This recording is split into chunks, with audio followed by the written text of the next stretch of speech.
Kedamtang bosikni phai hiniarni Guwahati rongso pialau Assam Chief Minister Himanta Biswa Sarma lapen Meghalaya Chief Minister Conrad Sangmatum angbong Interstate alampen danglok Assam pen Meghalaya angbong ki claim kedam rabjia puthak chingki chethanpon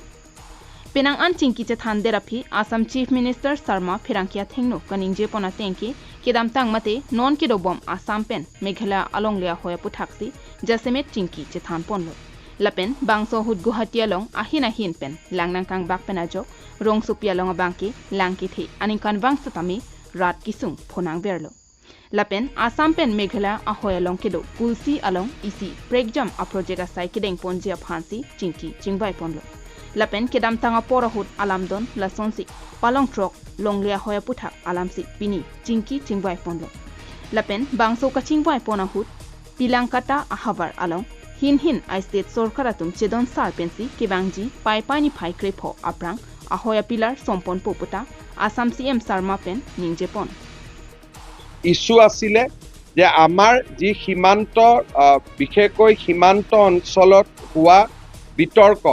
6টা অঞ্চলত আমি অৱসান কৰিছিলো বুজাবুজিৰ চুক্তি স্বাক্ষৰিত হৈছিলে তাত আমি 15 আগষ্টৰ আগতে বাউণ্ডৰী পিলাৰ মৰাৰ বাবে আমি সিদ্ধান্ত লৈছো মেঘালয়ে কেইটামান এৰিয়া আমাৰ পৰা বিচাৰিছে নতুনকৈ এখন গাঁও কিন্তু লগত এইটো আমাক প্ৰতিশ্ৰুতি দিছে যে তাৰ বিপৰীতে সম পৰিমাণৰ মাটি তেওঁলোকে অসমক দিব আমি এই বিষয়ত এসপ্তাহৰ ভিতৰত এটা সিদ্ধান্ত লম পিলিংকাটা এৰিয়াক বাদ দি বাকি 5টা এৰিয়াতে আমি 15 আগষ্টৰ আগতে বাউণ্ডৰী পিলাৰ যাতে মাৰিব পাৰো তাৰ বাবে দুইখন চৰকাৰে প্ৰচেষ্টা চলাবলৈ আজি সন্মতি প্ৰকাশ কৰে পিলিংকাটা এৰিয়াত অলপমান ইন্টাৰপ্ৰিটেশনৰ সমস্যা আছে যদিও আমাৰ মাজত এগ্ৰিমেন্ট আছিল কিন্তু বুজাবুজিত অলপ সমস্যা আছে তাৰ কাৰণে দুইখন চৰকাৰৰ জিলা আয়ুক্ত আৰু এবাৰ বহিব আৰু আমি চেষ্টা কৰিম অকনমান যি বুজাবুজিৰ প্ৰশ্ন আছে তাকো যাতে আমি সমাধান কৰিব পাৰো অসম আৰু মেঘালয়ৰ সীমান্তত কুলচিত এটা জলবিদ্যুৎ প্ৰকল্প নিৰ্মাণ হ'ব পাৰে 55 মেগাৱাট তাত জল বিদ্যুৎ শক্তি উৎপাদন কৰিব পৰা যাব বিদ্যুৎ শক্তিতকৈও ডাঙৰ কথা যে কামৰূপ আৰু গোৱালপাৰাৰ এটা বিস্তীৰ্ণ অঞ্চলত জলসিঞ্চনৰ বাবে পানী পোৱা যাব এই বাংসহুদ জাসেমেট খানাপাৰা জুৰিপাৰ লাপেন জৰাবাদা হাবাৰ আলংবাংকে north eastern space application centre থিহেকপেন NESAC আছেটেলাইট পেন লংলিয়া বাংকে মেপ সিমাৰ পনপো পুতা বাংসহুদ চেৰাই পনলো লাপেন বাংস মেপ আবাংকে চেকলো জনথম আংবংসি পাতাং পনপো বাংসো কাচিংবাই পনাহুদ কাচেৰাই পনালাম থিয়া বাংকে আসাম পেন মেঘালয়া আহয়ালং ইসি থেদুং আ প্ৰজেক্ট পাংনি পনপো বাংসো লঙা বাংকে ৰিহিং আমিয়া ফান্তাহাই irrigation tahai setami kaching thur asaya phansi claim ponpo laso asai kedeng setami haladak arara tumpen chingki chethan pensi sideng ponpo lapen bangso longa bangke istirahin asorkar pen chingki chethan pensi sideng ponpo lapen longlea hoi alama bangke palong trok adima longa bangke hiniang bong MOU alamdon dotanglo lake ahoya pilar ke somponjia phan palong trok adima long pathik ponlo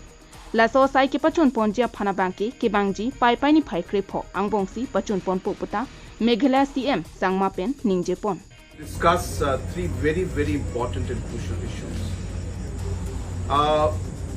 Assam and Meghalaya in the past have demonstrated that we are very open to discuss different issues. Problems will always be there. Challenges will always be there. What is important is that we must discuss and try and find solutions to the problems. Today is another example of that commitment that is shown both by the Assam government and the government of Meghalaya. As stated by the Honorable Chief Minister of Assam, when it comes to the project of Kulsi,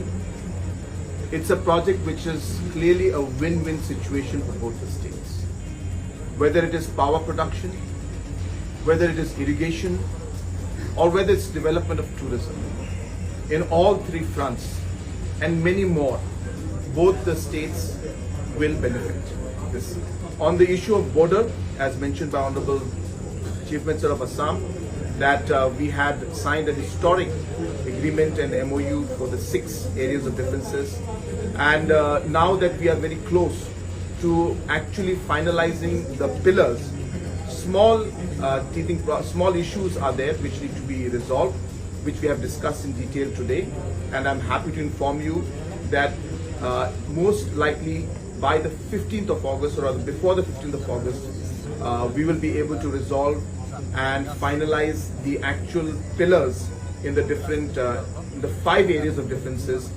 before the 15th of August, which, as I said, will be a major milestone and another strong testament of the friendship between Assam State, Assam government and the government of Meghalaya. Bangso Kachingba Ahut Minister of Housing and Urban Affairs Jayanta Mala Barua, Chief Secretary Dr. Ravi Kotapen Danglok, Kaprek Saipu Kethiatum, Lapen, Meghalaya Ahinpen, Minister of Tourism, Paul Lindo, Chief Secretary DP Balangpen, Kaprek Saipu Kethiatum, Chepitanglo. News Report KTV News.